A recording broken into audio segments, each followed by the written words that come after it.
Assalamualaikum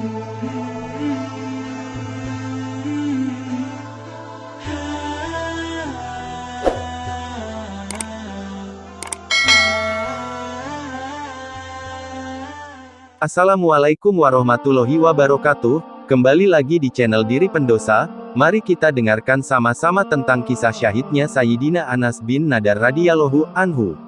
Sayyidina Anas bin Nadar radhiyallahu anhu adalah seorang sahabat baginda Nabi Sallallahu alaihi wasallam yang tidak bisa menyertai perang Badar.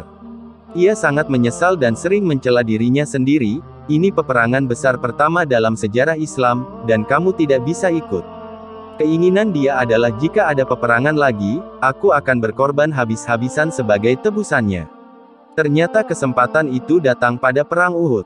Ia turut serta sebagai pejuang yang gagah berani. Pada mulanya kaum muslimin telah mendapatkan kemenangan dalam perang tersebut. Namun, karena suatu khilafan, kaum muslimin menderita kekalahan pada akhir perang.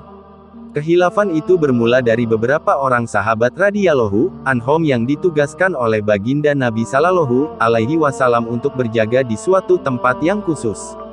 Baginda Nabi Sallallahu alaihi wasallam berpesan, "Sebelum ada perintah dari aku, jangan tinggalkan tempat ini. Musuh dapat menyerang dari sini."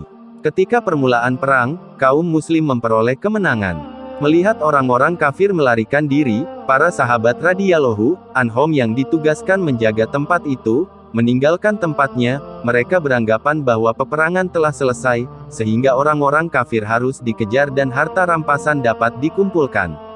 Sebenarnya pimpinan pasukan penjaga ini sudah melarang dan mengingatkan pesan baginda Nabi Sallallahu alaihi wasallam, "Kalian jangan meninggalkan tempat ini."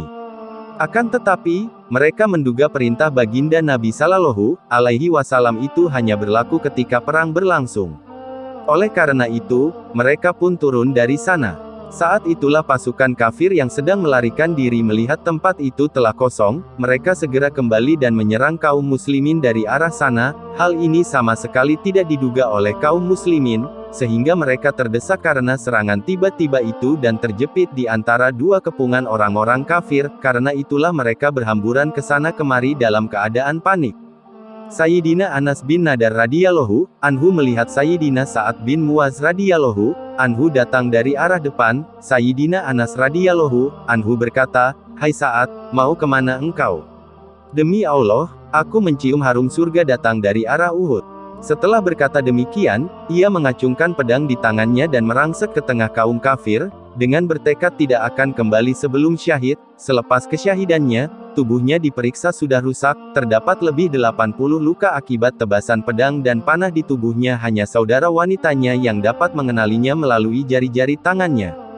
Faidah yang bisa kita ambil dari kisah Sayyidina Anas bin Nadar radhiyallahu anhu ialah orang yang ikhlas dan bersungguh-sungguh menunaikan perintah Allah Subhanahu wa Ta'ala, ketika di dunia pun Allah Subhanahu wa Ta'ala memberinya kesempatan untuk merasakan nikmat surga. Inilah kisah Sayyidina Anas bin Nadar radhiyallahu anhu yang telah mencium harum surga saat masih hidup. Jika keikhlasan sudah tertanam pada diri seseorang, nikmat surga pun akan dirasakan di dunia. Semoga bermanfaat dan bisa kita jadikan tauladan mengikuti sifat-sifat mulia para sahabat baginda Nabi Sallallahu alaihi wasallam.